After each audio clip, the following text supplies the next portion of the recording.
Night has a habit of shrinking stories that were once forced to shout, pressing them down to a size that can finally be held without strain, where history stops performing for crowds and begins speaking in a voice meant for one listener at a time, low enough to be trusted, steady enough to stay. Many listen quietly here, night after night. If this calm travels with you, you may stay. Subscribing keeps this silence alive. In the northwest corner of the Iberian Peninsula, where wind off the Atlantic slows footsteps and damp stone keeps its memory, a story once treated as scandal waits patiently to be heard again, not as spectacle, but as human endurance. This is not a story that asks for attention through urgency, only for a few minutes of willingness to slow down. Galicia is not a place that rushes anyone. Roads curve, rain falls without drama. Even sound seems to travel more carefully here. At the turn of the 20th century, life moved by routine rather than revelation, by habits repeated until they stopped needing explanation. In such places, people notice each other, sometimes more than is comfortable, and memory works over time, remembering who stood where, with whom, and for how long. Marcela, Gracia, Ibeas, and Elisa, Sánchez, Loriga lived inside this environment, not as symbols or provocations, but as teachers, a profession built on authority and consistency. Teaching rewards patience, not brilliance, and it leaves little room for deviation. This story is often told loudly because loudness makes discomfort easier to digest. It becomes a tale of firsts, bold gestures, clever disguises, and dramatic consequences. But loud versions flatten what actually mattered. What mattered was not shock, but continuity. Not rebellion, but the exhausting work of maintaining a shared life in a world that preferred neat categories over complicated feelings. There is faint humor in how much society trusts paperwork, how easily stamped documents can calm suspicion, as if affection itself could be managed through ink and ritual. In a late-night telling, none of this needs to be argued. The story does not need defending or elevating. It only needs to be allowed to move at the pace it originally lived, through ordinary days, evenings, careful decisions, and moments of rest. If you are listening now, there is nothing you need to hold tightly. Let details arrive and leave as they choose. This story is not here to keep you awake. It is here to remind you that some lives were brave because they continued. Galicia and the Habit of Ordinary Days. Galicia was never a region designed to impress. It was shaped to endure. Rain arrived without ceremony and left behind damp stone that remembered every season. Walls were built thick, not elegant, and streets curved according to terrain rather than intention. Sound traveled slowly here, footsteps echoing longer than confident statements, as if the ground itself preferred evidence over enthusiasm. At the turn of the 20th century, daily life moved by repetition instead of revelation. Markets opened, schools began, lamps were lit. Nothing announced itself as history while it was happening, which is often how history prefers to begin. In towns and villages scattered along the northwest edge of the Iberian Peninsula, people were not anonymous. They were recognized by posture, by timing, by the familiar rhythm of arrival and return. Memory worked quietly but thoroughly. Who walked with whom? Who lingered? Who returned again the next day?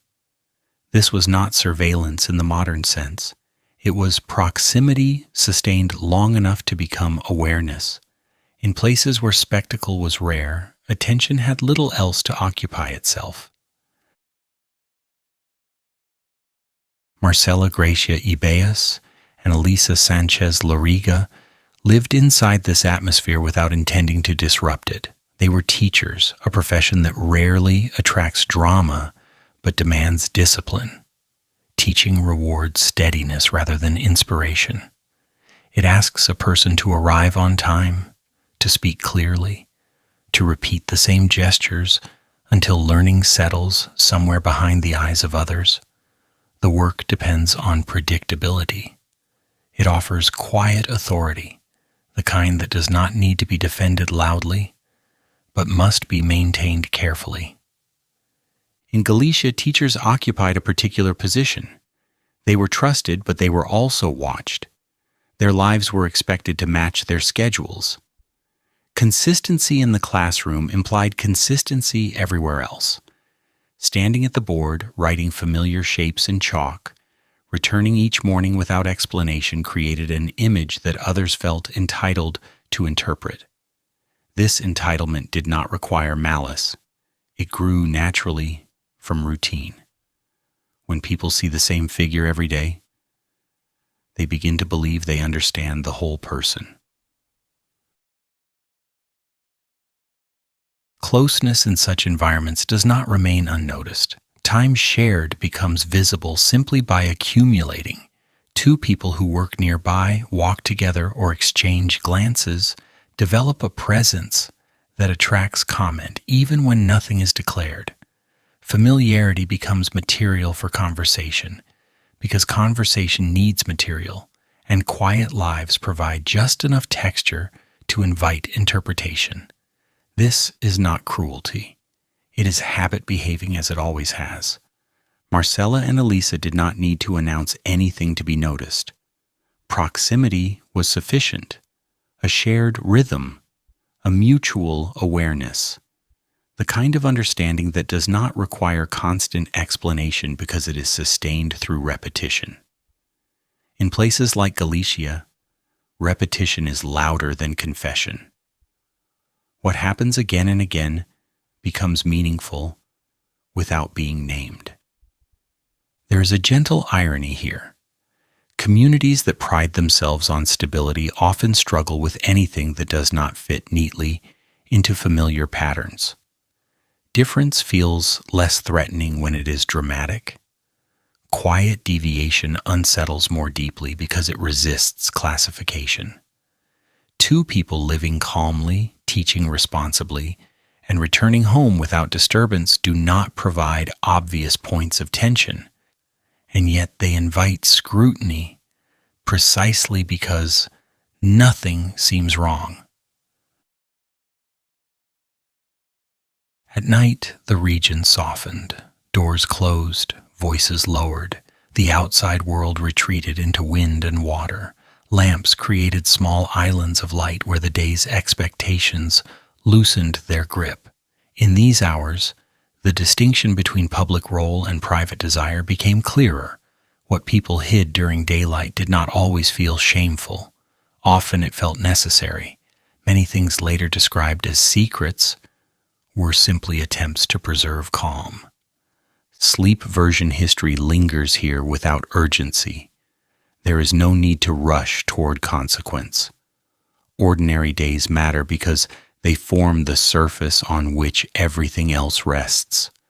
Before any decision becomes visible, before any story gathers momentum, there are mornings that look identical to the ones before them. Lessons taught, books closed, paths walked without comment. Galicia encouraged this sameness. Weather returned reliably. Stone aged slowly. Time passed without needing to justify itself. People learned to live within limits rather than challenge them. In such places, endurance becomes a skill and adaptation becomes subtle. Nothing about this environment encouraged spectacle. It encouraged survival through consistency. Marcela and Elisa's story begins here not because something dramatic occurred, but because nothing did. Their lives blended into the fabric of ordinary days so completely that only later did others attempt to separate threads and label them. At the time, there were no signals announcing significance. There were only habits forming, sustained quietly enough to feel natural. There is mild humor in how history later struggles with this simplicity. Narratives prefer turning points, not routines. They look for moments when everything changes. But most lives do not announce themselves that way. They unfold through decisions so small they barely register until someone tries to reconstruct them later. In the late night telling, Galicia becomes less a backdrop and more a participant. The rain muffles sound. The stone absorbs warmth. The streets encourage slower movement. Everything conspires to reduce speed. In this reduced tempo, relationships do not flare brightly. They settle. They persist. They become part of the environment, noticeable only because they continue. This is the habit of ordinary days. It does not demand attention. It creates conditions where endurance feels reasonable and deviation feels risky. Marcela and Elisa lived inside this habit, not as symbols, but as people moving carefully through a landscape that rewarded familiarity and remembered everything. Nothing here asks for judgment. The story does not yet require defense. It rests at the level of routine, where lives are shaped long before they are interpreted. If sleep arrives while listening, it arrives naturally, carried by the same rhythm that governed those days. Ordinary, repeated, unremarkable, and quietly, persistently human. How society edits memory for comfort. Society has always preferred stories that travel lightly. Heavy truths are difficult to carry across rooms, across years, across generations. They require patience, context, and a willingness to sit with discomfort longer than most people find practical. So memory learns to edit. It shortens, it smooths, it selects details that move efficiently and discards those that demand sustained attention. This habit is not malicious. It is ergonomic. Memory, like language, evolves to conserve energy. In the world Marcela, Gracia, Ibeas, and Elisa Sánchez Loriga inhabited, this editorial instinct was already well developed. Reputation functioned as a form of currency, one exchanged daily without formal acknowledgement.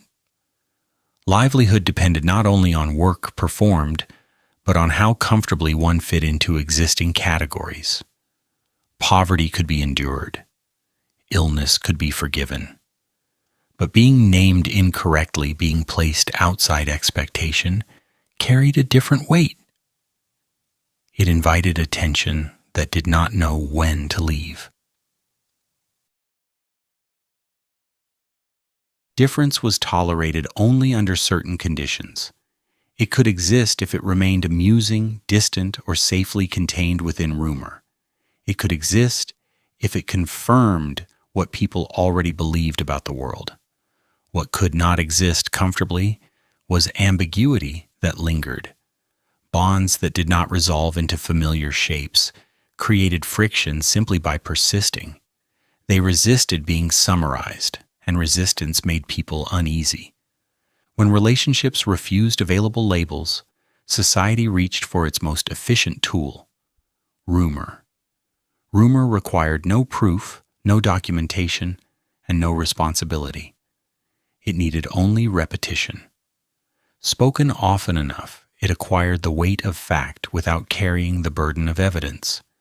Each retelling simplified the story slightly, shaving off nuance until what remained fit neatly into a phrase that could be passed along without effort. In late-night history, this process appears almost mechanical. Someone notices something unusual or merely unfamiliar. They mention it quietly, perhaps without conviction. Another repeats it, adding confidence borrowed from the act of repetition itself. Soon the statement is no longer owned by anyone, it belongs to the air. At that point, disagreement feels impolite, even suspicious. Why challenge what everyone seems to know? The irony here is understated but persistent. Rumor presents itself as social glue, a way communities maintain cohesion by aligning interpretation. Yet it often functions as a solvent, dissolving individual lives into manageable abstractions. People become cases. Behaviors become symbols. Complexity becomes inconvenience. This is not a conscious decision. It is the default setting of collective memory under pressure. Fear plays a role, though not always the dramatic kind. It is rarely fear of danger. More often, it is fear of misalignment, fear of standing beside something that cannot be explained quickly. Certainty enters quietly, disguised as familiarity. The more often a story is told, the less effort it takes to believe it. Eventually, belief feels automatic, and automation feels safe. Marcela and Elisa did not need to challenge society openly to become subjects of this process. Their mere consistency, their refusal to dissolve into approved narratives was sufficient. They lived lives that did not resolve quickly, and unresolved stories invite editing. Memory prefers efficiency over accuracy. It remembers moments rather than durations. It favors events over routines. Long processes are compressed into turning points because turning points are easier to recall. A slow accumulation of glances becomes a single revelation. Years of shared life become a sudden discovery. Editing is not announced. It happens gradually, the way erosion reshapes stone without appearing to act at all. There is a mild humor in how confidently these edited memories present themselves. They often arrive polished, as if they have always existed in that form. The effort required to maintain the simplified version disappears from view. What remains is a story that feels inevitable, even obvious. Listeners nod along, relieved not to be asked for deeper engagement. Late-night history allows this mechanism to slow down. Without the need to reach a conclusion quickly, the edits become visible. One notices how much has been removed to make the story comfortable. How many ordinary days were discarded because they did not contribute to drama? How repetition, which once sustained real lives, is erased in favor of singular explanations. In societies that value order, naming becomes a form of control. To name something is to locate it. Once located, it can be managed, discussed, and eventually dismissed. Ambiguity resists this process. It remains present without providing handles. Rumor supplies the handles society needs, even if they do not fit particularly well. There is no need to assign villains here. Most participants in this editing process believe they are being practical. They speak to fill silence. They repeat to feel included. They simplify to avoid the fatigue of holding too many possibilities at once. Memory rewards them by becoming easier to carry. For those being edited, the experience feels different. Their lives continue in real time, full of nuance and routine, while public understanding drifts away from lived reality. The gap widens quietly. Correction becomes exhausting. Silence begins to feel like the only affordable option. Marcela and Elisa inhabited this gap without choosing it. Their story was not shaped by their intentions alone, but by the efficiency needs of those around them. Society did not ask what was accurate, it asked what was convenient. and convenience one easily. Sleep version history does not attempt to repair this process aggressively. It observes. It notes how often comfort guides memory more reliably than truth, how communities smooth over what unsettles them, not out of cruelty, but out of habit. Editing becomes invisible once it is complete. As night deepens, the urgency to categorize fades slightly. Whispers lose their edge. The machinery of rumor rests. In this quieter register, it becomes possible to see how fragile edited memories really are. They hold only as long as repetition continues. They require constant maintenance. The underlying reality, however, does not depend on being remembered correctly. It exists regardless of how it is framed. Lives continue. Bonds persist. Even when misnamed, they do not dissolve. This section does not ask for outrage or correction. It asks only for recognition of process. Society edits memory because it prefers comfort. Rumor thrives because it saves effort. Certainty feels earned through repetition rather than examination. In the late-night telling, these patterns lose their sharpness.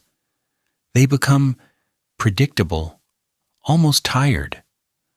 One can hear them without being pulled into them. The story slows enough to reveal how little intention is required for misunderstanding to flourish. Sleep arrives easily when stories stop demanding resolution. Memory can rest without editing further. Complexity does not need to be trimmed tonight. It can remain whole, unportable, and therefore briefly at peace. Mario as a solution that exhausted rather than liberated. History often prefers moments that look like ingenuity. It highlights clever turns, decisive gestures, and actions that appear to bend rigid systems with elegance. In the case of Marcela, Gracia, Ibeas, and Elisa, Sánchez, Loriga, this tendency has settled heavily on the figure usually called Mario. Retellings frame this moment as daring, even brilliant, a maneuver that outwitted convention. But when the pace slows, when the night version of the story takes over, ingenuity fades into something quieter and far more demanding. What remains is not triumph, but survival, practiced carefully enough to avoid collapse. Records suggest that Elisa assumed a male identity in order to enter a legally recognized union with Marcela. On paper, this looks like a solution, a box checked, a rule satisfied. Society's machinery prefers such moments. They give the impression that obstacles can be resolved through a single adjustment, that systems are flexible if approached with sufficient creativity. Living inside that adjustment, however, would have felt less like liberation and more like sustained strain carried without visible complaint. Becoming someone else on paper is not a theatrical disguise. It is not a performance that ends when the curtain falls. It is an ongoing condition. Every movement becomes measured. Posture must be remembered. Tone must be controlled. Gestures that once felt natural require recalibration. Even silence changes meaning. What is said matters, but so does what is not said, and the order in which silence appears. Normality becomes something to maintain, rather than something to inhabit. There is a quiet, almost dry humor in how much reassurance society draws from documentation. Correct papers produce calm. A name written in the proper place reduces suspicion. A signature settles questions that curiosity alone could not. It is as if intimacy itself could be administered through stamps and signatures, as if affection were less threatening once it passed through official channels. The system relaxes, satisfied the procedure has been followed, unaware of the effort required to sustain that appearance. From the outside, the solution looks complete. From the inside, it never stops requiring attention. There is no moment when vigilance ends. Each interaction carries a background calculation. How long is too long to look? How brief is too brief? How close is acceptable? How far creates doubt? Exhaustion does not arrive all at once. It accumulates quietly, the way tension does when it has no outlet. Late-night history does not romanticize this condition. It notices how tiring it would have been to wake each day knowing that consistency was not optional. One slip of habit, one forgotten detail, could invite scrutiny. The solution solved nothing permanently. It postponed consequence. It created a narrow corridor of safety that required constant upkeep. Survival became an administrative task, performed continuously. There is irony here that does not need emphasis. The act that history praises as bold required the suppression of spontaneity. Freedom was exchanged for permission. Liberation was deferred in favor of manageability. The identity assumed was not an expansion of self, but a constraint, accepted because no wider space existed. This is not deception in the playful sense. It is compliance shaped carefully enough to resemble belonging. Paperwork calms institutions because it simplifies responsibility. Once documents align, attention moves elsewhere. The system can claim it has done its job. Individuals, however, remain inside the consequences of that alignment. The paper does not carry the weight of performance. People do. This imbalance is rarely acknowledged because it complicates the narrative. It reminds us that solutions offered by rigid systems often transfer burden rather than remove it. Living as Mario would have required a constant awareness of audience. Even private moments are shaped by the knowledge that they exist within a public framework. The body does not forget this awareness easily. It tightens, it anticipates. Rest becomes shallow because alertness never fully recedes.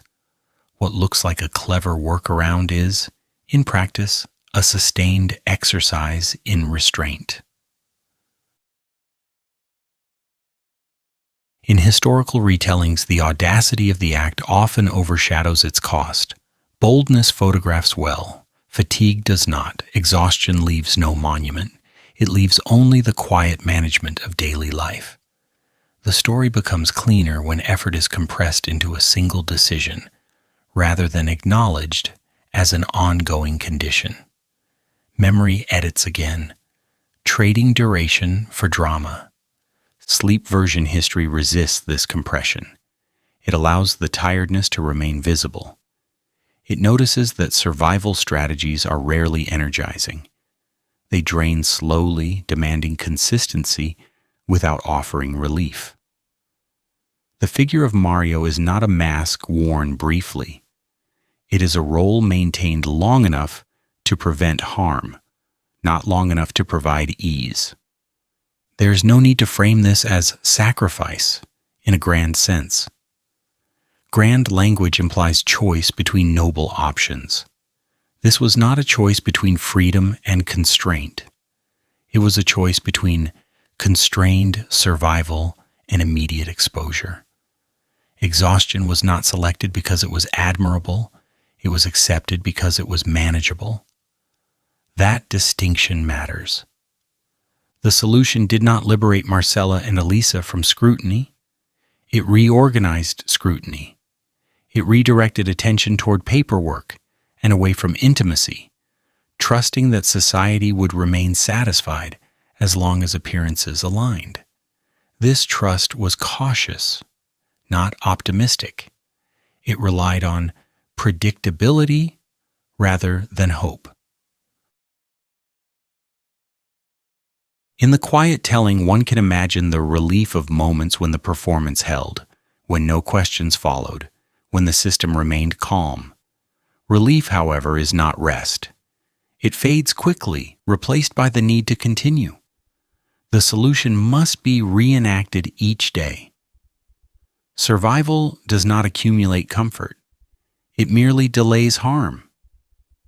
There is a subtle sadness in how history applauds endurance without acknowledging fatigue. We celebrate the act of becoming Mario as cleverness, yet rarely sit with how consuming it must have been to maintain that role. The applause arrives after the fact, when the cost no longer needs to be paid. Those living inside the solution do not hear it. Late-night history allows space for this recognition without turning it into accusation. No villains are required. The system behaved as systems do. It rewarded conformity and ignored the labor required to produce it. The individuals adapted, not because adaptation felt good, but because it worked long enough to matter. This section does not end with victory. It settles into realism. Mario was not a doorway to freedom. It was a narrow passage that demanded careful navigation. Exhaustion was not a failure of will. It was the natural outcome of sustained performance under scrutiny.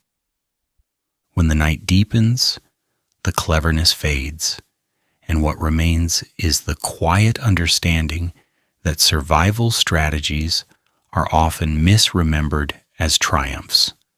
They are not celebrations. They are techniques for continuing. They ask much and offer little beyond time. In that slowed register, the story rests more honestly. The solution did what it could. It held briefly. It cost energy. It did not liberate. It allowed life to continue under conditions that were still restrictive, still watchful, still tiring. And perhaps that is the most accurate way to remember it. Not as a brilliant twist, but as exhaustion managed carefully enough to pass, night after night, until even endurance itself needed to move on. A ceremony, designed to appear unremarkable. Accounts describe the union as formal, orderly, and deliberately ordinary, a ceremony shaped not to attract attention but to dissolve into expectation. This was the achievement. Not deception, not performance, but ordinariness carefully assembled and briefly sustained. In a society trained to notice deviation, appearing unremarkable required planning, restraint, and a willingness to disappear into familiar forms. Nothing about this moment was spontaneous. Every detail worked toward the same quiet goal: to pass through a socially recognized threshold without leaving a trace large enough to be followed. Ordinariness, when denied by default, becomes labor. It demands discipline rather than inspiration. Voices remain calm. Gestures follow known patterns. Clothing sits correctly.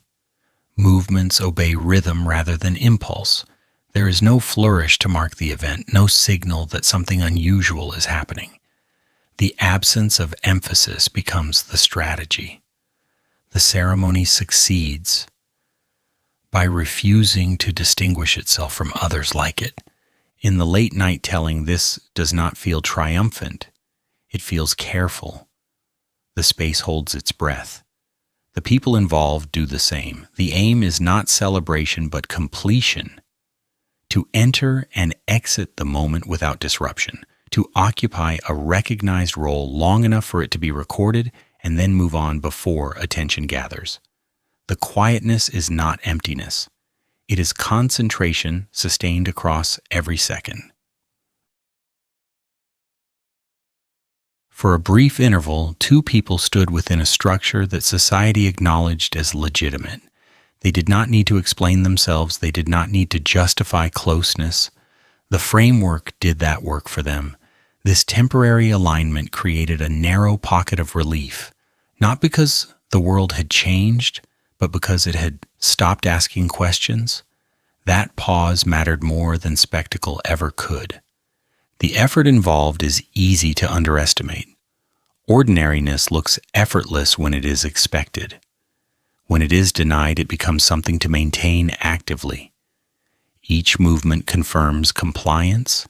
Each silence avoids suspicion. Nothing can be corrected once the moment begins. There is no rehearsal that eliminates risk. Only preparation that reduces it slightly. The ceremony proceeds, and with it, a fragile sense of normality that feels both grounding and precarious. The irony rests gently here. Society often imagines ordinariness as neutral, as the absence of effort. This ceremony reveals the opposite. Ordinariness is a product. It can be manufactured, but only under strain. The strain remains invisible because visibility would defeat the purpose. The success of the moment depends on how little it seems to matter. In that brief window, time behaves differently. Minutes stretch without drawing attention. Each step feels heavier than it appears. Each word carries weight because it must sound like nothing at all. The participants do not rush. Rushing would signal importance. They move at the pace expected, not faster, not slower. The ceremony unfolds with the quiet confidence of routine, even though nothing about it feels routine to those inside it. Late-night history does not dramatize the vows or gestures. It notices instead the absence of disturbance. No raised voices, no interruptions, no visible hesitation. The system recognizes itself in the proceedings and relaxes. Recognition produces calm. Calm allows completion. The ceremony ends the way it began, without announcement. Then the world resumes. This is where the difficulty begins. Ceremonies create moments. Life extends beyond them. Once the formal structure dissolves, observation returns. People look again. Habits are noticed. Small inconsistencies attract attention. Curiosity, which had been momentarily satisfied by proper form, begins to search for additional confirmation. The pause ends quietly, without signaling its departure. The hardest part of any fragile normality is not reaching it, but maintaining it once others begin to look closely. Normality achieved under constraint has no margin for error. It depends on continued alignment with expectation. The ceremony provides no shield beyond its duration. It does not protect against later scrutiny. It simply places the individuals back into the flow of daily life with a new designation that must now be upheld consistently. In sleep version history, this transition feels heavy rather than dramatic. There is no sudden shift, just a gradual tightening of awareness. Every shared space becomes a potential site of interpretation. Every routine interaction carries additional weight. The calm achieved during the ceremony lingers briefly, then thins. The effort required to sustain it grows. There is restrained humor in how quickly ordinariness exhausts those forced to perform it consciously. What others inhabit without thought must be monitored carefully here.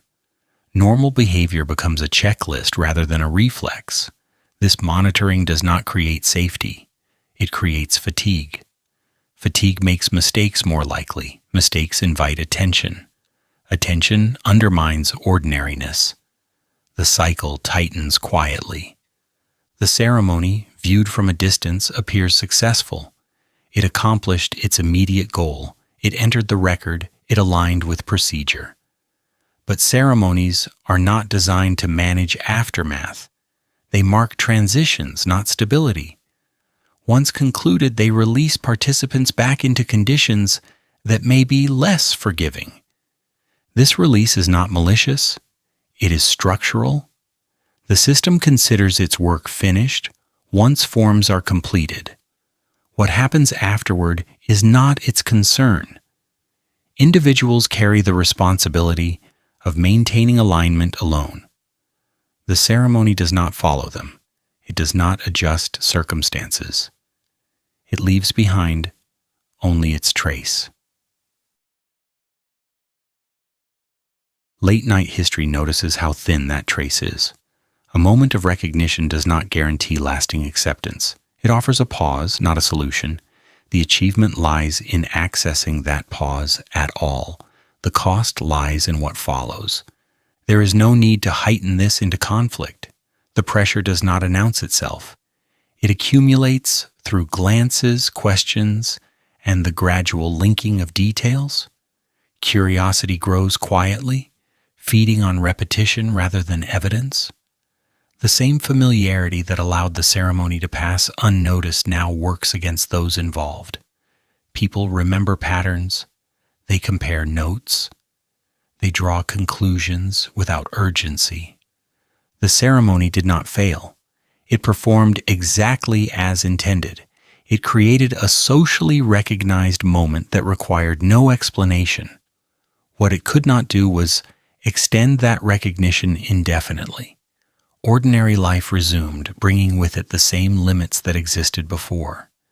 In this sense, the ceremony resembles a carefully balanced object, set down briefly on an uneven surface. It stands for a moment, upright and convincing. Then the surrounding conditions assert themselves. Nothing dramatic happens. The balance simply becomes harder to maintain. The sleep version does not rush to judgment here. It allows the quiet difficulty to remain visible without turning it into spectacle. The ceremony was not a mistake. It was a necessary step taken within narrow options. Its ordinariness was real, and its fragility was inevitable. There is something almost tender in how much effort went into appearing unremarkable. The desire was not to be seen, but to be left alone. The ceremony provided that briefly. Afterwards, the effort shifted back onto daily life, where ordinariness must be renewed constantly. As the night deepens, the image that remains is not of a public event, but of the work that followed it, the ongoing adjustment, the careful attention, the quiet hope that familiarity might eventually settle into acceptance. The ceremony opened a door. It did not hold it open. In late-night history, this feels less like a failure and more like an accurate portrait of how fragile normality can be when it is conditional. Reaching it is only the beginning. Keeping it intact requires energy that is rarely acknowledged. The ceremony ends. Observation resumes. Life continues. The hardest work begins not at the altar, but afterward, in the ordinary days that follow, where nothing is officially happening, yet everything depends on remaining unremarkable long enough to breathe. When attention turns people into cases. Public discussion followed without ceremony. It did not arrive as a single announcement or an organized response. It accumulated. Reports circulated. Conversations repeated themselves. Details were passed from one voice to another, gradually losing precision while gaining confidence. Marcela and Elisa shifted position within their surroundings. They were no longer simply present. They became referenced, mentioned, explained by people who did not know them well enough to notice how quiet their lives actually were. Being turned into a case is a subtle transformation. It does not require accusation. It requires interest. Interest that detaches from care and begins to operate independently. Once this shift occurs, people stop being encountered directly. They are encountered through summaries, through fragments of information shaped for circulation rather than accuracy. The person becomes secondary. The story takes precedence. Routine is the first casualty. Routine depends on being ignored. It survives only when actions are allowed to repeat without commentary. Once attention arrives, repetition becomes suspicious. Every familiar movement is reinterpreted as evidence. A walk becomes a signal. A conversation becomes a clue. Stillness becomes avoidance. Motion becomes provocation. The simplest behaviors begin to carry meanings they were never intended to hold. In a late-night telling, there is no need to dramatize this shift. It is quiet and efficient. The world does not raise its voice, it narrows its focus. Attention condenses. The space around a person feels smaller without any physical change. The same streets exist. The same rooms remain. But the margin for unremarkable presence thins noticeably. There is a restrained irony in how curiosity presents itself as neutral. People claim they are merely talking, merely asking questions, merely repeating what has already been said elsewhere. No one feels responsible because responsibility dissolves across many mouths. Each participant contributes only a small piece. Together, these pieces form something heavy enough to alter daily life. Once someone is labeled a case, privacy does not disappear instantly. It erodes. Boundaries soften. Information that once belonged to no one in particular becomes communal property. The expectation of access grows. Silence is no longer read as discretion. It is read as confirmation that something is being withheld. Movement becomes exposure. Going to familiar places invites observation. Staying home invites speculation. Neither option restores neutrality. The absence of visible wrongdoing does not end interest. Interest feeds on continuity, not conclusion. The longer attention remains unresolved, the more persistent it becomes. There is dry humor in how methodical this process is. It follows predictable steps while presenting itself as spontaneous. First comes surprise, then repetition, then confidence. Eventually, the story hardens into a version that feels complete enough to require no further verification. By this stage, accuracy has little influence. The narrative sustains itself. Being discussed rather than lived beside produces a particular kind of fatigue. It is not the exhaustion of confrontation, it is the exhaustion of awareness. Every action must be evaluated for how it will appear rather than how it feels. This evaluation becomes constant. It does not rest. Even moments of privacy carry the anticipation of future interpretation. The privilege of being uninteresting is rarely noticed until it disappears. Ordinary life depends on it. Without that privilege, daily tasks require strategy. Timing matters. Visibility must be managed. Interactions are weighed not for content, but for risk. The body remains present. The mind begins to work overtime. In communities accustomed to long memory, this effect intensifies. People remember patterns. They connect observations across time. Familiarity sharpens attention rather than dulling it. The same closeness that once provided stability now amplifies scrutiny. Nothing is forgotten quickly enough to allow reset. Late-night history does not assign villains here.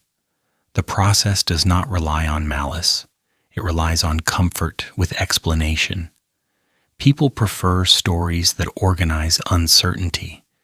Turning someone into a case provides structure. It offers a way to talk without needing to understand deeply. The complexity of human life is reduced to something portable. There is something unsettling in how quickly this reduction feels reasonable. Once a narrative exists, resisting it requires effort. Reconsideration feels unnecessary. Correction feels disruptive. The story has already found its audience. It circulates, because circulation itself becomes the point. For Marcela and Elisa, this shift meant that ordinary gestures no longer belonged solely to them. Their lives became sites of interpretation. They were no longer encountered directly. They were encountered through what had been said about them. This distance allowed discussion to continue without discomfort. It is easier to talk about cases than about people. Sleep version history does not heighten this into spectacle.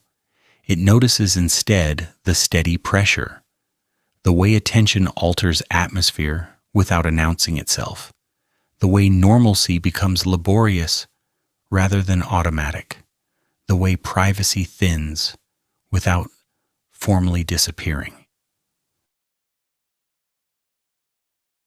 There is mild, weary humor in how seriousness enters at this stage.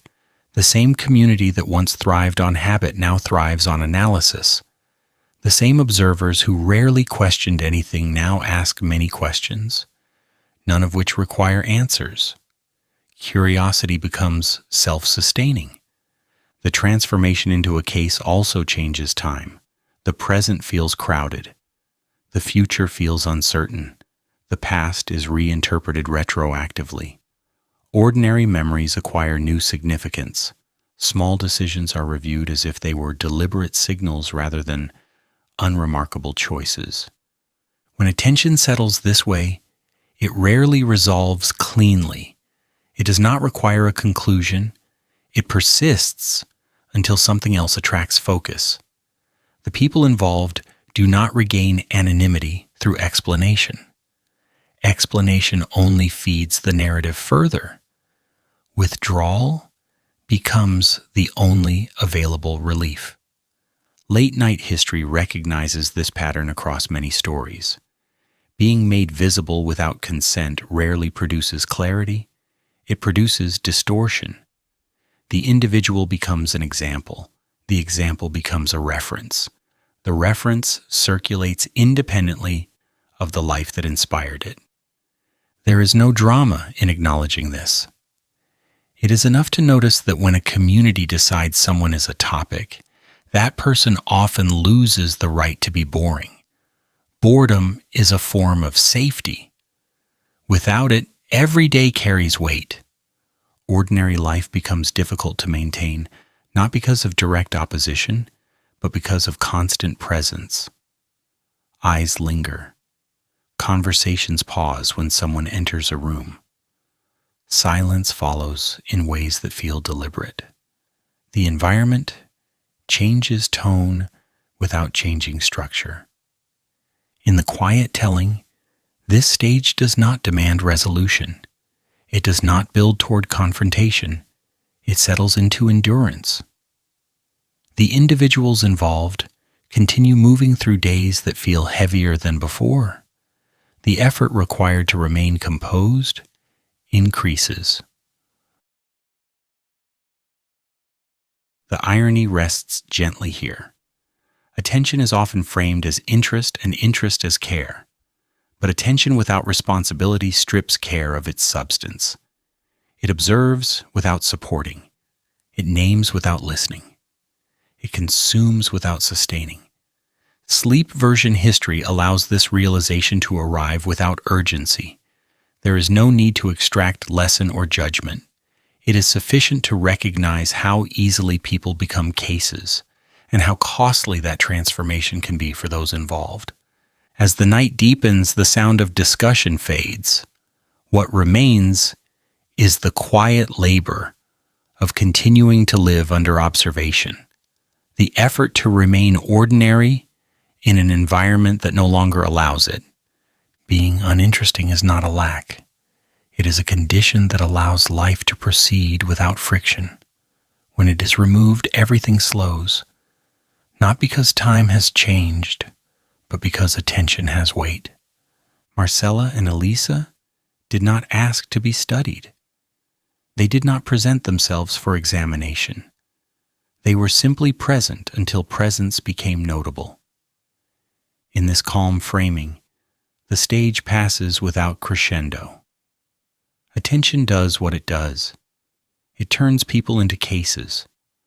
Routine thins. Life becomes careful.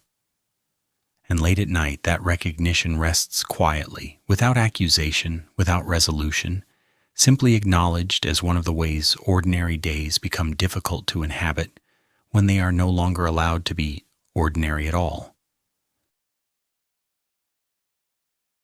Leaving as necessity rather than adventure.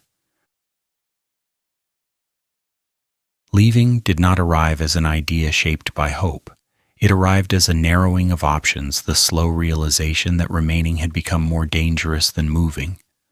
Sources commonly note that Marcela and Elisa left their home region, first toward Portugal and later toward Argentina. But this summary hides the texture of what such movement actually meant. Migration here was not curiosity, ambition, or the promise of reinvention. It was the careful reduction of harm. A decision made not to gain something new, but to lose something pressing. When departure is chosen under pressure, it produces a particular silence, not the silence of excitement, but the silence of calculation. What can be carried? What must be left? What will be missed? Not because it was precious, but because it was familiar. Rooms are memorized quickly in this state, the angle of a window, the sound of a stair, the place where light rests in the afternoon. These details surface suddenly, not as sentiment, but as evidence that stability existed at all. Belongings reduce without ceremony. Objects once useful become optional. The body learns to weigh necessity differently. Clothing becomes repetition. Paperwork gains importance out of proportion to its emotional value. Documents do not comfort, but they determine passage.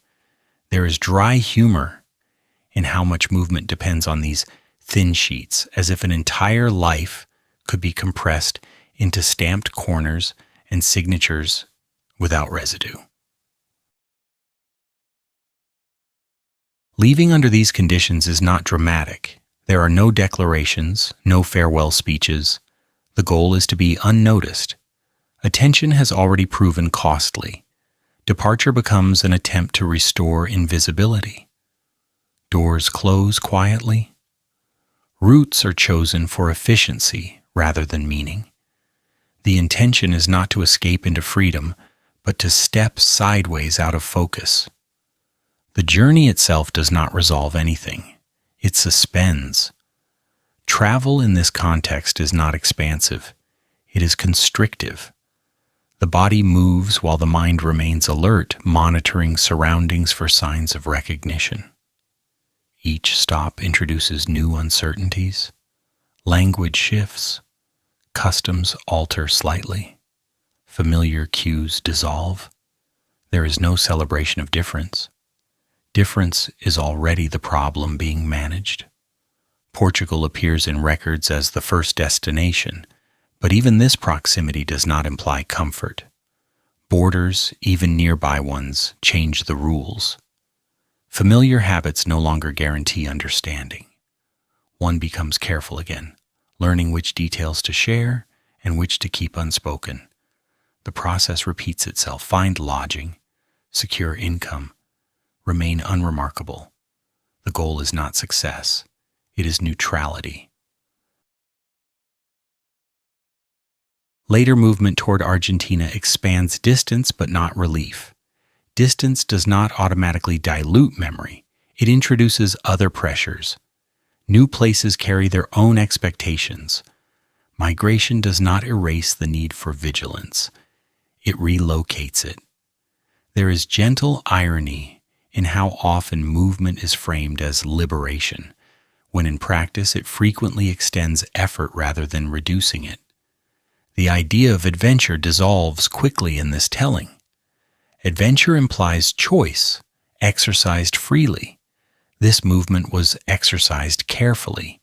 Each step was measured against risk.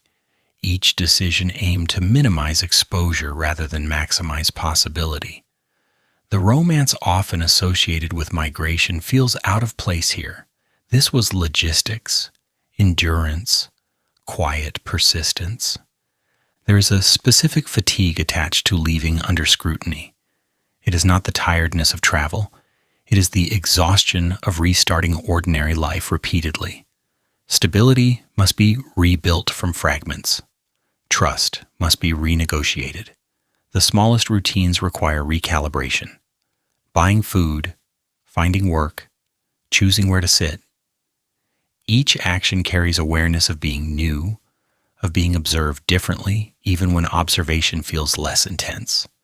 At night, in unfamiliar rooms, the mind replays what was left behind, not out of nostalgia, but out of orientation. The past becomes a reference point, not because it was ideal, but because it was known. Sleep arrives unevenly. The body rests, while attention remains alert. This vigilance does not feel heroic.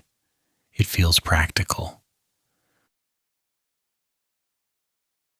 There is restrained humor in how the world interprets movement after the fact. Later accounts may frame migration as boldness or defiance. Living it would have felt quieter.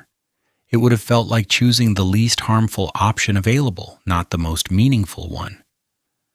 Courage here does not announce itself. It appears as repetition, as continuing despite the absence of reassurance. The silence surrounding departure is also social. Those left behind may fill gaps with speculation. Those encountered later know nothing at all. Identity becomes something to manage rather than inhabit. Names are introduced carefully. Details are offered selectively. The past becomes abbreviated, not denied, but compressed.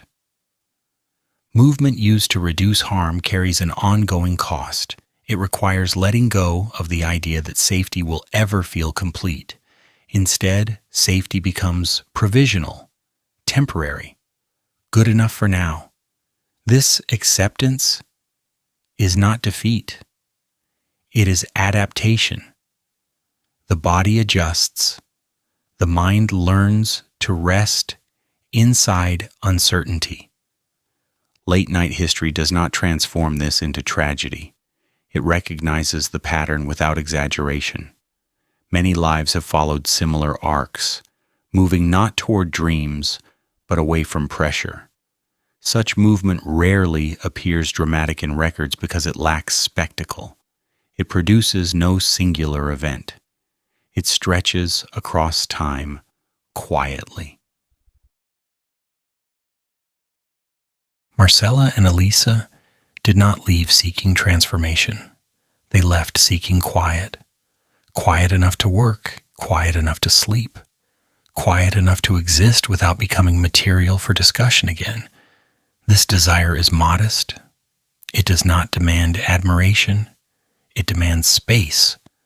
There is no clear endpoint in this kind of migration. Arrival does not conclude the story.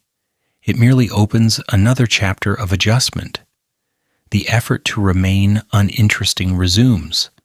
The goal remains unchanged, to live without interruption. In a sleep version telling, this stage slows naturally. Movement becomes background. The emphasis rests on rhythm rather than destination. Packing, traveling, settling, repeating. The mind recognizes this pattern and loosens its grip on expectation. Leaving as necessity rather than adventure does not resolve tension. It manages it. It redistributes risk.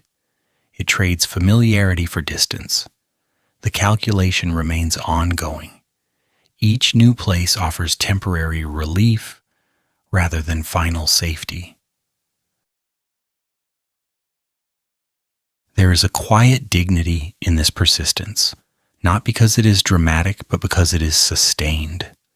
Choosing to continue living under constrained conditions requires effort that rarely receives acknowledgement. It is not rewarded publicly. It does not produce recognition. It produces continuation. As the night deepens, the idea of departure settles into something calmer, not an escape, not a failure, simply movement shaped by circumstance. The world did not offer many gentle options. This one was chosen because it allowed life to proceed with less friction. The story does not end here. It does not need to. Leaving is not a conclusion. It is an adjustment. One more step taken carefully to reduce harm. In late-night history, this is enough. The movement does not need to be framed as triumph or loss. It can remain what it was, a quiet decision made to stop attention from growing further. As rest approaches, the details soften. Suitcases close. Doors remain behind.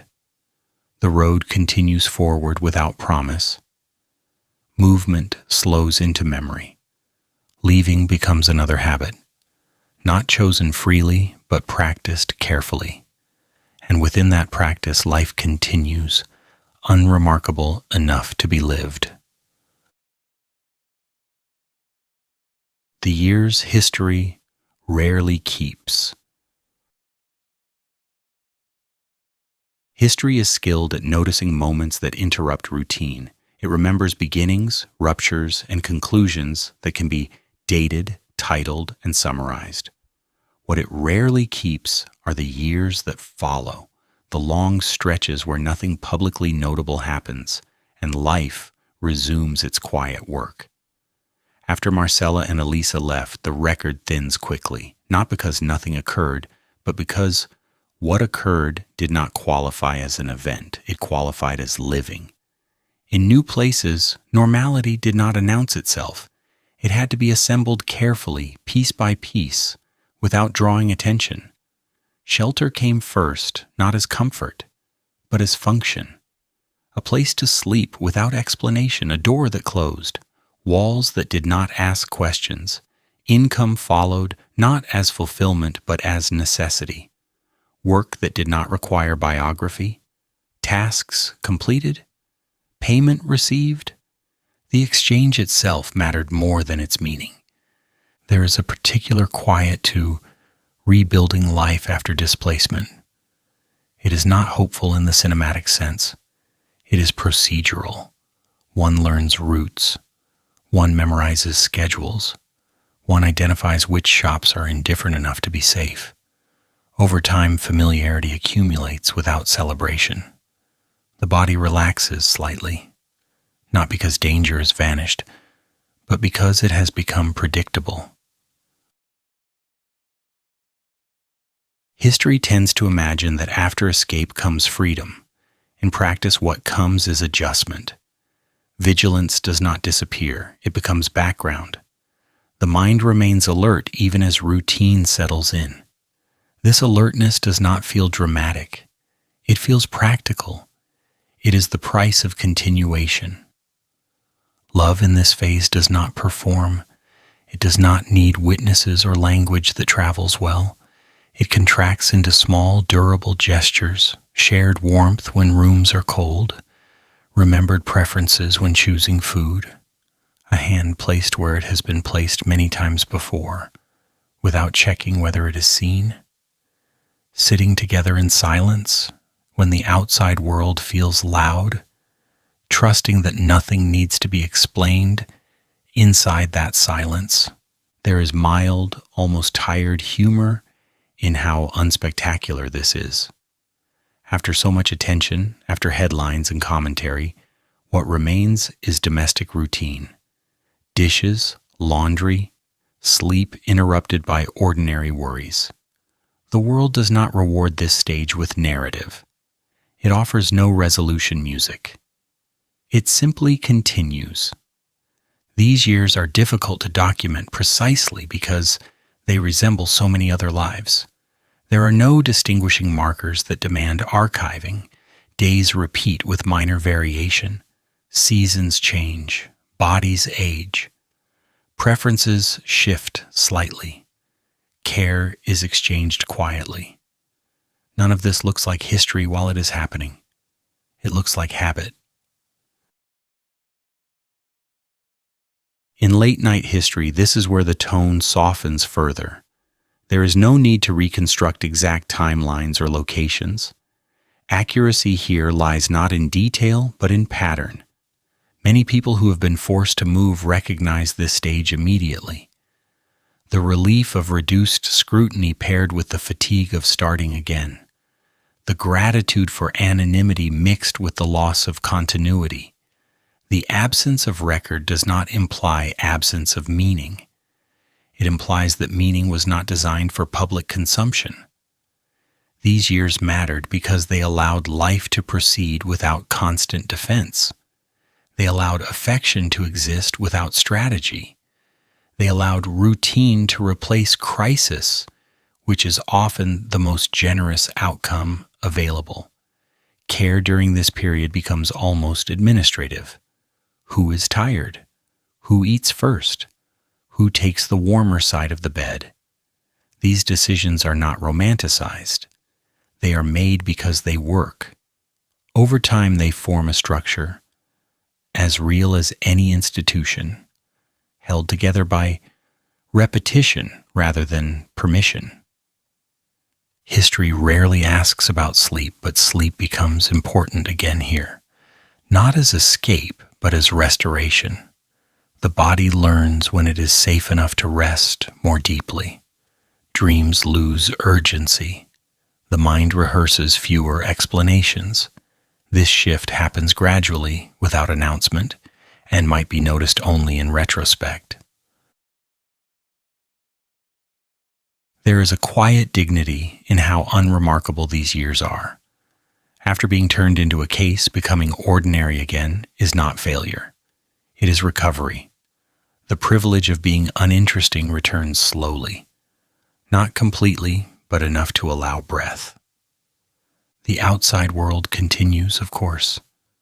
News arrives. Letters circulate. Political climates change. None of this erases vulnerability entirely. But distance dulls immediacy. Attention elsewhere grows louder, silence here grows thicker. It is tempting for later retellings to skip this stage entirely, to jump from departure to legacy. But doing so misses the most human portion of the story. Love does not end when it stops being contested publicly. It becomes quieter. It settles into maintenance. There is restrained humor in realizing that what endured was not defiance, but routine. Not bold gestures, but consistency. The same care offered again and again until it no longer felt like effort. This is not the kind of courage that appears in summaries. It is the kind that appears in kitchens, bedrooms, and long evenings with nothing to prove. These years did not prepare themselves for rediscovery. They were not lived with future recognition in mind. They were lived because living was still required. The absence of performance is precisely what allowed them to exist. In a sleep version telling, this continuation feels appropriate. The listener does not need to be held by tension. The narrative loosens. The mind recognizes the pattern and relaxes. Nothing is being built toward. Nothing needs to be resolved. The years history rarely keeps are the years most people inhabit. They are filled with repetition that sustains rather than excites. They are where attachment proves itself through reliability, where love is less a declaration and more an infrastructure. Marcela and Elisa did not need these years to be remembered. They needed them to be livable. That they were is enough. As night deepens, the emphasis shifts fully away from event and toward rhythm. Meals prepared, work completed, rest taken, care exchanged. Again and again until repetition itself becomes the story. History may glance past this period quickly, but late-night history lingers here. It recognizes that survival is not a single act, but a series of small continuations. That endurance does not always announce itself. That love, when allowed to become routine, does not disappear. It stabilizes. This stage does not conclude the narrative. It dissolves it into ordinary time. And ordinary time, once regained, rarely asks to be recorded. As listening slows, these years blur gently, not into nothingness, but into familiarity. The sound of a room at night. Two people present, without needing to be remarkable. Life proceeding quietly enough to be kept. This is the least dramatic part of the story. It is also the most human. Why the story survives without its twist. Later retellings enjoy framing this history as a revelation. They lean on language that promises disruption, novelty, and dramatic importance. A first of its kind, a daring act, a sudden crack in the surface of an otherwise stable world. These versions travel well because they move quickly. They offer a hook, a turn, and a conclusion that can be summarized without discomfort. But in a sleep version, where urgency loosens its grip, what remains is not a twist. What remains is something quieter and far more durable. Marcela Gracia Ibeas and Elisa Sánchez Loriga did not set out to create a story that would survive. They did not act with the future in mind, nor with the hope of being remembered as symbols. They were not interested in disruption as an idea. They were interested in continuity as a necessity. Their actions were not designed to challenge society openly. They were designed to make room inside it, using the structures that already existed, however imperfect those structures might have been. Society at the time valued form deeply. Documents mattered. Titles mattered. Appearances mattered. These were not abstract preferences. They were practical filters that determined who could move safely and who could not.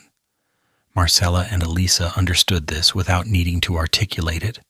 They recognized that substance was policed harshly, but surface was often trusted, and so they used surface, not as deception for its own sake, but as shelter.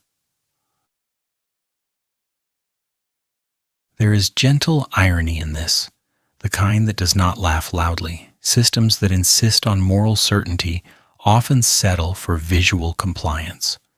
Ritual reassures them. Paperwork calms them. Once the correct shapes are in place, deeper questions are postponed indefinitely. Understanding requires effort. Form does not. This imbalance is not unique to their time. It appears whenever institutions grow more comfortable with procedure than with people. In many later accounts, the emphasis falls heavily on the moment that appears most dramatic, the assumption of a male identity, the ceremony, the exposure. These moments are arranged like scenes, each one louder than the last. But lived experience does not organize itself this way. For the people inside it, these moments were not crescendos. They were stress points, necessary, exhausting, and then immediately followed by the work of continuing. The story survives without its twist because the twist was never the point. The point was endurance. The point was the attempt to hold a shared life together, inside constraints that were not designed for it. When those constraints tightened beyond tolerance, the response was not defiance, but movement, not protest, but departure. These are not gestures that look heroic in summary. They are gestures that look practical.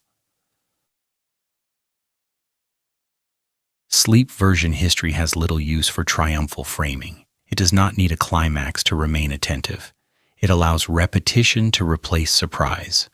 In this mode, the actions of Marcela and Elisa appear less exceptional and more recognizably human.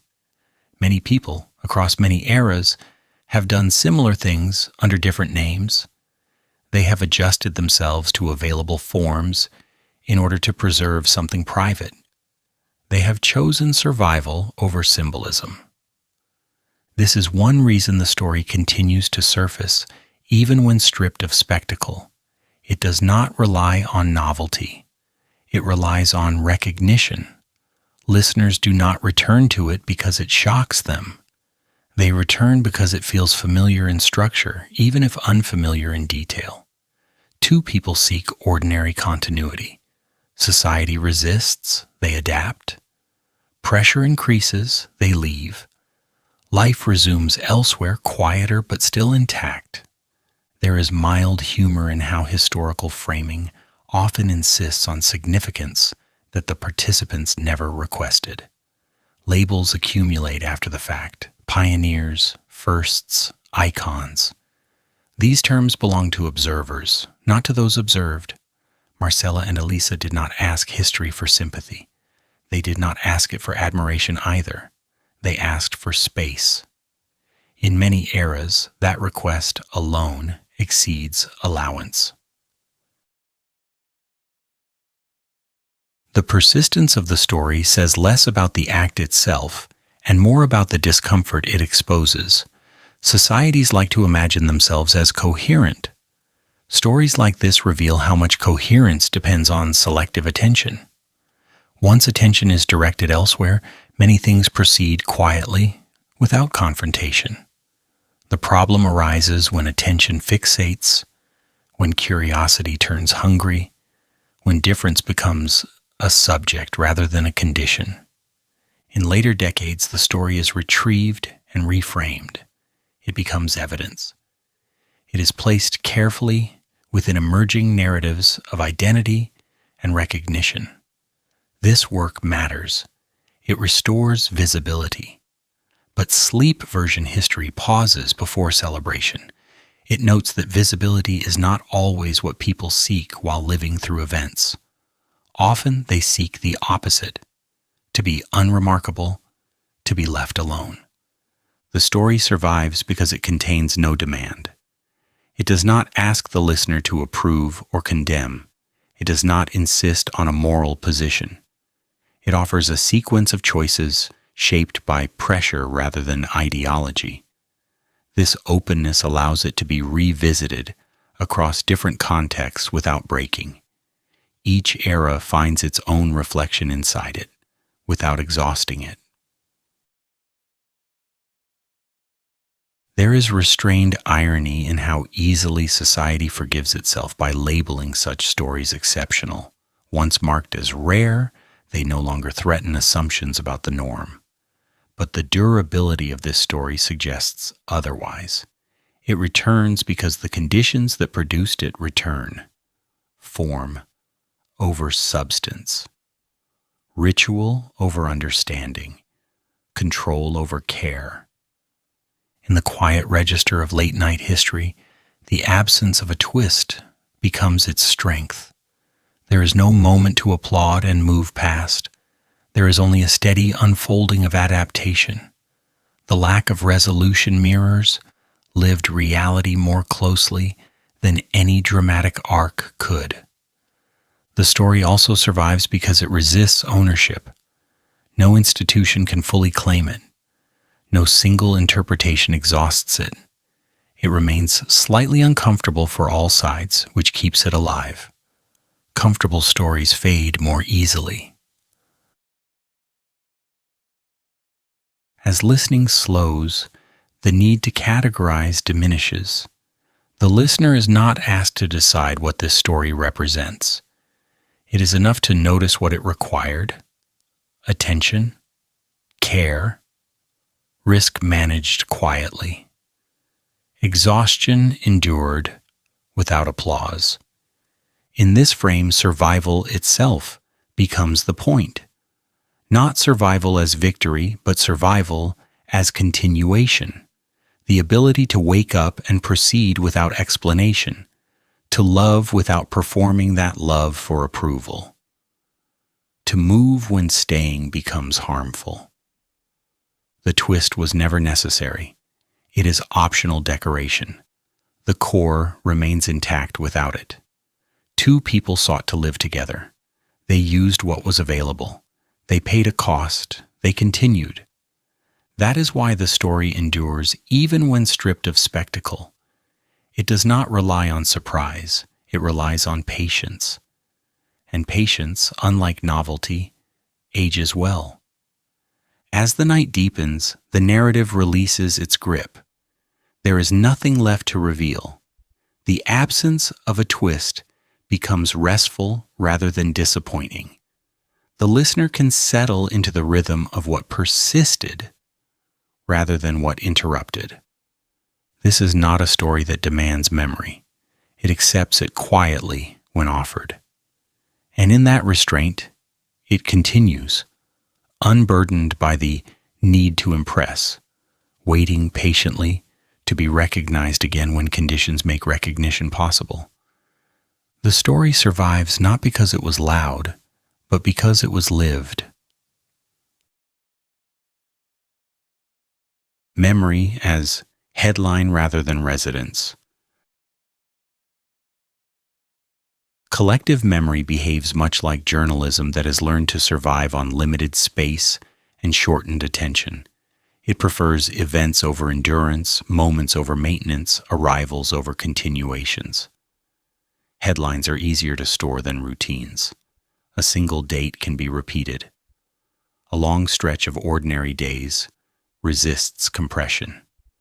In this way, memory learns to skim. It learns to highlight what appears decisive and to quietly discard what appears repetitive, even when repetition is where life actually resides.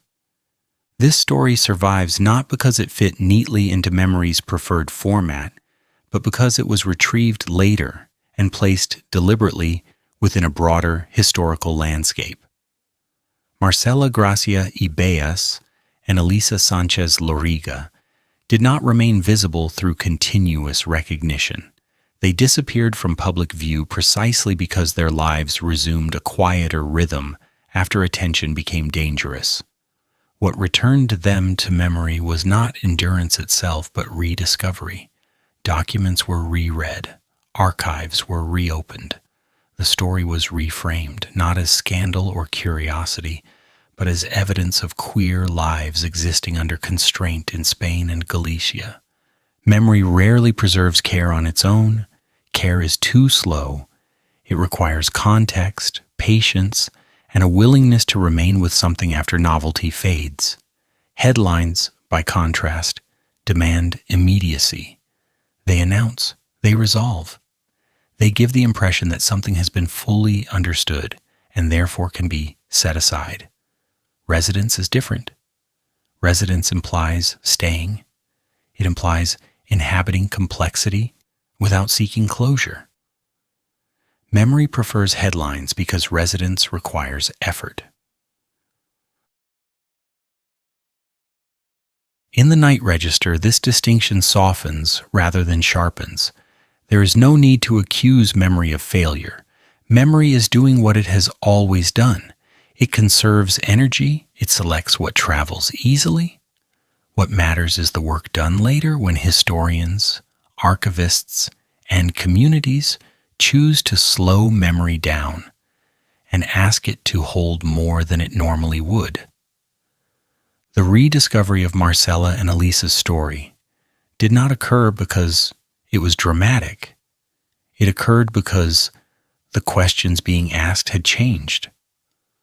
Once there was space to ask whether queer lives had always existed, even when categories were narrow and language was limited, the archive responded. The story fit not as exception, but as confirmation. Difference had not suddenly appeared in modernity. It had always been present, navigating quietly. There is mild irony in how memory resists maintenance while depending on it. Archives exist because someone returned again and again to preserve them. Stories survive because they are handled carefully, not because they announce themselves loudly. Yet memory prefers to remember the moment of discovery rather than the labor of preservation that made discovery possible. In popular retellings, the emphasis often rests on recognition, the first, the earliest, the notable case. These labels reassure contemporary audiences that progress follows a clean line. But sleep version history does not rush to affirm progress. It notices instead that recognition arrives unevenly. Many lives remain unrecorded. Many continuations never become evidence. The presence of this story does not imply completeness. It implies survival against probability. At night, there is no need to turn this story into a slogan or a symbol. Slogans travel quickly, but they flatten what they carry. Symbols invite projection, which can obscure texture. This story does not require either. It can remain proof of something small and persistent, that people loved under difficult conditions, that they adapted quietly. That continuation did not require applause. The temptation to transform endurance into inspiration is understandable. Inspiration feels active. Endurance feels passive by comparison. But endurance is not inactivity. It is effort distributed across time. It is attention sustained without reward. It is maintenance without recognition. Memory struggles with this because endurance does not offer a single moment to remember. Journalistic memory thrives on endings. Stories conclude, pages turn, attention moves on. Resonance resists this structure. Resonance implies that nothing is finished, that life continues in ways that do not announce themselves. Marcela and Elisa's lives did not end with exposure or departure. They continued in ways that left fewer traces. That continuation is precisely what memory tends to overlook. There is gentle humor in how often memory congratulates itself for remembering what it once ignored. The act of rediscovery is celebrated. The years of quiet living that required no audience are rarely mentioned. Yet those years are where the substance of life occurred. Memory prefers the rediscovery because it allows the present to feel attentive without needing to account for past neglect. In the late night telling, this realization does not produce guilt. It produces calibration. It reminds the listener that memory is a tool, not a conscience. It does what it is shaped to do. When shaped differently, it behaves differently. Expanded memory can hold maintenance as well as moments. This story survives because someone chose to treat memory as residence rather than headline, to stay with the details, to resist summarization, to allow the absence of spectacle to remain intact. That choice mirrors the choices made by Marcela and Elisa themselves. They did not seek attention. They sought space. Across queer history, many stories remain unrecorded precisely because they succeeded in remaining ordinary. Safety often depended on unremarkable routine. Those lives do not leave headlines behind. They leave gaps. The presence of this story reminds us that absence does not equal non-existence. it often equals caution. In the night register, this understanding settles gently. There is no demand to remember everything. There is no obligation to extract meaning aggressively. It is enough to recognize the pattern. Memory remembers what interrupts. Life continues in what does not. The story of Marcela and Elisa endures not because it was loud, but because it was recoverable. It aligned with questions asked later. It became evidence when evidence was needed. That does not make it exceptional. It makes it representative of many lives that did not survive in record. There is quiet dignity in allowing this story to remain small, not minimized, but proportioned. It does not need to carry the weight of an entire history. It does not need to stand in for all queer lives. It can remain itself. Two people navigating constraint. Sleep version history respects this scale. It does not inflate significance. It does not demand lessons. It allows the story to occupy a modest space in the mind, where it can rest without being used. As attention slows, the difference between headline and resonance becomes easier to feel. Headlines arrive quickly and depart just as fast. Resonance requires staying. This story invites staying but does not insist upon it. Memory, when allowed to rest, becomes less selective. It can hold endurance alongside events. It can remember maintenance without needing to dramatize it. In this state, remembering feels less like retrieval and more like quiet acknowledgement. The night does not ask memory to perform. It allows it to soften. In that softness, the story remains available without pressure. It does not need to be retold urgently. It does not need to be defended. It simply exists. And perhaps that is the most restful outcome. A story no longer required to justify its presence. A memory that does not need a headline to remain real. Just proof that something small persisted long enough to be noticed later, and that persistence, once noticed, did not need to be made larger than it already was. When the story no longer needs defense. Near the end of the night, stories often do something unexpected. They shrink, not because they have been diminished, but because they no longer need to take up space defensively. Labels loosen first. Pioneer, first, bold. These words arrive late in any history, usually long after the people involved have stopped needing them. They are tools for observers who require structure, not for participants who were simply trying to get through ordinary days without attracting harm. Marcela Gracia Ibeas and Elisa Sánchez Loriga did not wake each morning with a sense of historical position. They did not experience themselves as symbols or milestones. They experienced weather, fatigue, routine. Mornings that required work to be done, and evenings that were quiet enough to allow proximity without explanation. History was not present in those moments. Life was. This difference matters in a late night telling. It shifts attention away from achievement and toward endurance, away from confrontation and toward continuation. What remains here is not an event to be defended, argued, or framed as evidence. It is a pattern of living that required steady courage without spectacle, courage that did not announce itself, courage that rarely received credit because it did not interrupt the world loudly enough to demand recognition.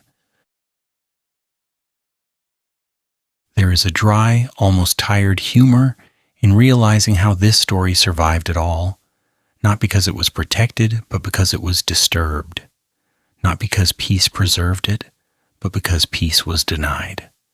The noise that followed Marcela and Elisa forced their lives into record. Had quiet been allowed, had ordinariness been permitted to continue without interference, history might have remained silent. And silence in this case would not have meant absence. It would have meant safety. This is an uncomfortable realization for those who prefer stories of progress that move cleanly forward. It suggests that recognition often arrives as a byproduct of harm rather than justice. That lives become visible, not when they are respected, but when they are disrupted. There is no triumph in this, only acknowledgement. In the final hours of the night, there is no need to sharpen this into critique. The story does not ask to be defended anymore. Defense implies attack, and attack implies energy. At this hour, energy is scarce. What the story asks for now is placement, a resting place where it does not have to justify itself repeatedly. Marcela and Elisa did not ask history to intervene on their behalf. They did not request to be remembered. Their decisions were made within narrow conditions, shaped by risk management rather than ideology. Survival often looks unremarkable when stripped of its later interpretation. It looks like choosing the least dangerous option available. It looks like continuing. Continuation is not dramatic. It does not compress well into narrative. It unfolds slowly, often invisibly, across years that historians rarely describe in detail. Meals are eaten, work is done, illness arrives and passes, preferences are learned and remembered. Care becomes habitual. These things do not produce headlines, they produce life. In this sense, the most radical element of the story is also the least visible. Marcela and Elisa continued to care for one another after attention made care more difficult.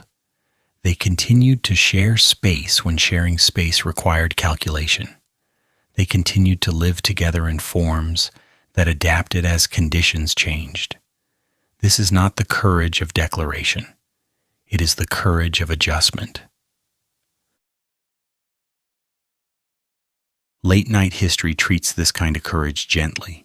It does not inflate it into heroism. Heroism demands a stage. This courage operated without one. It did not seek validation. It did not seek to persuade. It simply persisted. There is a subtle irony in how often the story is framed as defiance. Defiance suggests opposition. What occurred here was more quiet than that. It was navigation. It was learning how to move through a system without being crushed by it. Defiance confronts, navigation avoids. Both require intelligence, but only one attracts applause. Marcela and Elisa chose the option that reduced harm, not the one that increased visibility. As the night deepens, the urge to extract meaning relaxes. The story no longer needs to stand for anything beyond itself. It does not need to prove that love existed. It does not need to demonstrate injustice. These things are already known. What it offers instead is texture. The texture of living under constraint without surrendering to bitterness or spectacle. There is also a gentle weariness embedded here. The realization that the story endured because it was forced into noise carries a kind of exhaustion. Being remembered often comes at a cost. Being forgotten can sometimes be a form of mercy. Marcela and Elisa did not receive that mercy.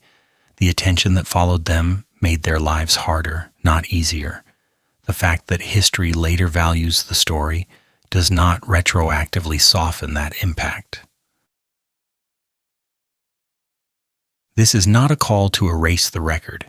It is a call to recognize what record represents. Visibility is not inherently protective. Sometimes it is simply exposure. Late-night history holds this truth without insisting that it resolve into comfort. At this hour, analysis becomes unnecessary. facts have settled. Interpretation can rest. The story does not require defense because it is no longer under attack. It does not require argument because no one here is trying to convince anyone else of its legitimacy. It can be set down gently, like a coat after long travel, still warm from use, no longer needed for movement. That image matters. A coat suggests cold endured, distance traveled, purpose that has already been fulfilled. Once removed, it does not disappear. It retains shape, it carries warmth. It reminds the body of where it has been without demanding that the journey be repeated. So it is with this story. It does not ask to be carried further tonight. It has already arrived where it needs to rest.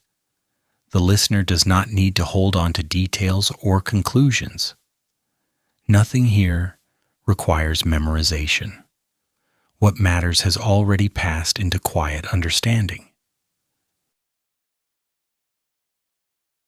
Marcela and Elisa do not need defense now because they are no longer asking permission. Their lives, as lived, required no explanation to themselves. The explanations arrived later, imposed by others. Those explanations can now loosen their grip. In the final minutes before sleep, the story returns to its most honest scale. Two people, limited options, shared persistence, no speeches, no declarations. Just the ongoing work of living beside someone when the world offers little assistance. There is mild, almost rueful humor in how long it took for history to catch up to this simplicity. How many words were required to describe something that felt, to those involved, merely necessary? History often needs distance to notice what was always present. As the night continues, this realization does not demand action. It allows stillness. The story no longer needs defense because nothing remains to be argued. What happened has happened. What endured has endured. Sleep version history ends not with a conclusion, but with a settling. The mind releases its grip. Attention softens. The story remains available without pressure. It does not insist on being remembered correctly. It does not insist on being remembered at all. And in that release, something rare occurs. A story that was once noisy is allowed to become quiet. A life that was once scrutinized is allowed to become ordinary again, at least in memory. That ordinariness is not a loss. It is the rest that was always missing. So the night holds this gently. Nothing more is required. The story can remain where it is, warm, intact, and unguarded. And with that, it becomes possible to let it go, not because it does not matter, but because it finally does not need protection anymore. A small light and an unremarkable bravery. Night eventually softens everything, not because the world improves, but because fatigue reduces judgment and urgency alike. In that thinning noise, stories lose their armor and return to a scale that fits a single room, a single lamp, and two people trying to remain near each other without explanation required. This story does not expand under attention. It contracts. Legend, scandal, and spectacle fall away, leaving an effort that never asked to be heroic. It was simply the work of sharing days, meals, decisions, and silences in a time that resisted such sharing, without apology or explanation. Defense, urgency, demanded. Late-night history prefers this compression. It does not chase conclusions or sharpen lessons. It allows the edges to blur until only persistence remains visible, the kind that keeps going without banners, without speeches, and without any confidence that endurance will ever be noticed later by anyone at all again. There is gentle humor here, dry and tired, in realizing how little noise was ever required by the people involved. The noise arrived later, added by others who needed a headline. What lived first was quiet coordination, careful adjustment, and the daily practice of not making things worse for themselves. Let this ending behave like a room after the lamp is turned off. Nothing announces closure. No lesson is underlined. The space simply cools, and objects remain where they are, holding faint warmth without asking to be examined or explained by anyone still awake, nearby, quietly, patiently, without performance required. Love in this story does not arrive as victory. It persists as temperature, as habit, as the remembered shape of another person beside you when the world outside feels sharp. It does not win loudly. It remains, sometimes barely noticed, doing its work without commentary or witnesses. Applause, validation, granted. If sleep comes now, allow it without instruction. If it does not, remain still and let the story rest where it is. These lives do not require decoding. They ask only that breathing slow and that attention stop demanding conclusions before quiet has finished speaking on its own tonight gently. There is no need to carry facts forward or hold details in place. Memory can loosen its grip. What mattered has already happened and does not disappear when recalled imperfectly. Some things remain real even after names fail or contexts shift slowly, quietly, without correction, without defense, without urgency added. The small bravery here is unremarkable by design. It does not confront. It continues, it adjusts and survives without insisting on recognition. In that restraint lies its durability, a strength that does not glitter, but lasts long enough to become background, rather than headline status, legend, spectacle, symbol, or demand. Nothing more is required. The night holds this gently. The light is small, the courage quieter still. When the room darkens completely, the story remains intact, not asking to be remembered correctly, only allowed to be set down and left at peace.